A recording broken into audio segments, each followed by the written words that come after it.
Story 25. Ice Blue Eyes. Lane Beachley Knows Her Name.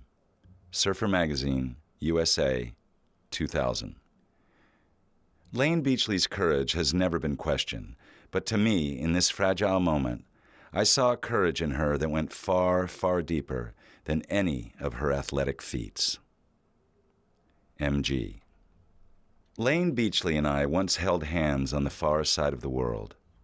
It was in the shade of a coconut palm a lifetime ago. She and I sat on the sand of a Mentawai Island beach, 100 nautical miles off West Sumatra, waiting for the offshore wind to pick up at a surf spot called Hollow Trees. We were surrounded by a covey of Mentawai village children.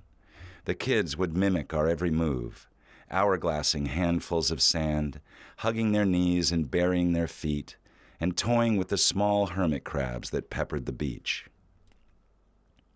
The kids were fascinated with Lane's ice blue eyes. Through sign language, they were saying that her eyes were the color of the sea, and that the sea must be inside her. I remember thinking that was just about the truest statement I'd ever known.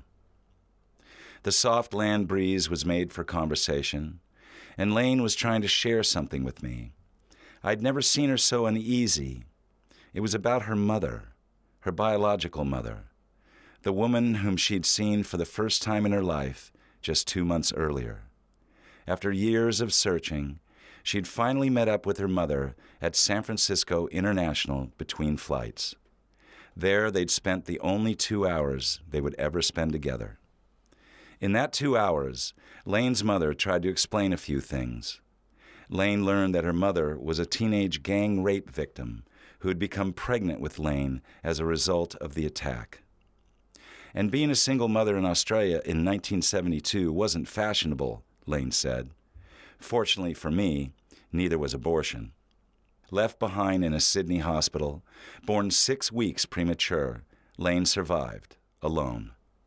Her mother had fled to New Zealand and then on to the United States, where she disappeared from the face of the earth. 27 years and 4 marriages later, this woman met Lane at an airport bar in San Francisco, just to tell Lane how proud she was of her daughter's achievements. This woman had secretly followed Lane's life from afar, following through surfing magazines and Australian newspapers and whispered favors from the trusted friends back in Oz. Lane told me this woman's name, Maggie. I knew a time when Lane had to hold 2 jobs to support her surfing career. Surf shop by day, barmaid by night. A lousy apartment. Out on the pro tour, she had to stay in run-down youth hostels, sleeping with all her surfboards leashed to her ankles, ready to clash with anyone who tried to steal her boards. And she did. A time when she was vilified by the men on the tour, made to feel freakish and repugnant. They gave her a nickname, the Beast. She couldn't get a date to save her life. She went for 4 years without being hugged or kissed by a single soul. 4 years in the prime of her life. It was her loneliest time in a lifetime of loneliness. Stressed emotionally, financially, and physically, Lane was diagnosed with chronic fatigue syndrome and ordered to take months of bed rest. But she didn't. She couldn't. She had to fight on. And she went on to become the best female surfer the world had ever seen. All I'd ever had was my backbone to lean on, she said. I remember sitting in the quiet with her on that exotic beach after hearing her story, thinking about the miracles that the surfing life can perform, about the places it can take you, about the adventures it affords, about the hope it can give and the lives it can save, lives like Lane Beachley's.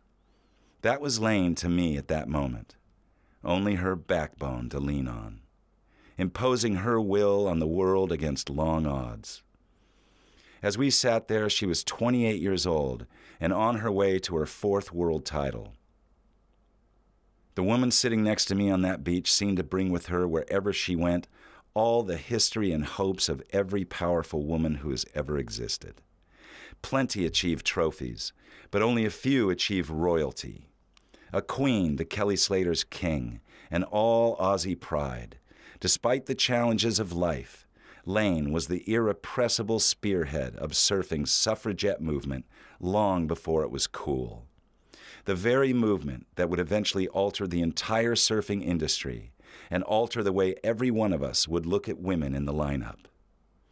And considering the fact that Lane is a woman who stands only 5'4", and considering the fact that she would eventually go on to tow into 60-foot waves, and considering the fact that she would go on to be the only woman on Earth searching for the 100-foot wave with the rest of the Billabong Odyssey boys, considering all that, I believe at that time I was sitting on the beach with the most courageous surfer on the planet. At that time, Lane held the Holy Grail, multiple world titles, and that which all women pray for, respect. Still a sufferer of chronic fatigue syndrome, yet pound for pound, one of the physically strongest athletes in the world. Unlike other heroes who have come and gone, the woman sitting next to me on that beach was more than a woman. She was a symbol, a tattoo on surfing's history, the living personification of the only three things that will ever make an athlete great, that will ever make the world great: strength, wisdom, and achievement. I learned my real birth name from her, though, Lane said. Snapping out of it, I could only raise my eyebrows. Lane waited a minute, arranging the seashells at her feet, and then softly she said, "My real name is Tanya Maris." And this is when the tears began to well in the corner of those magnificent ice blue eyes. And that is when this powerful woman next to me, this sporting icon, was alone in this world all over again. And that is when I gently reached out and took Lane's hand in mine on the far side of the world. I could feel her racing heartbeat through her palm, urgent as a captured bird. And we sat quietly among the children and the seashells and the hermit crabs, staring out at the surf, waiting for the offshore wind.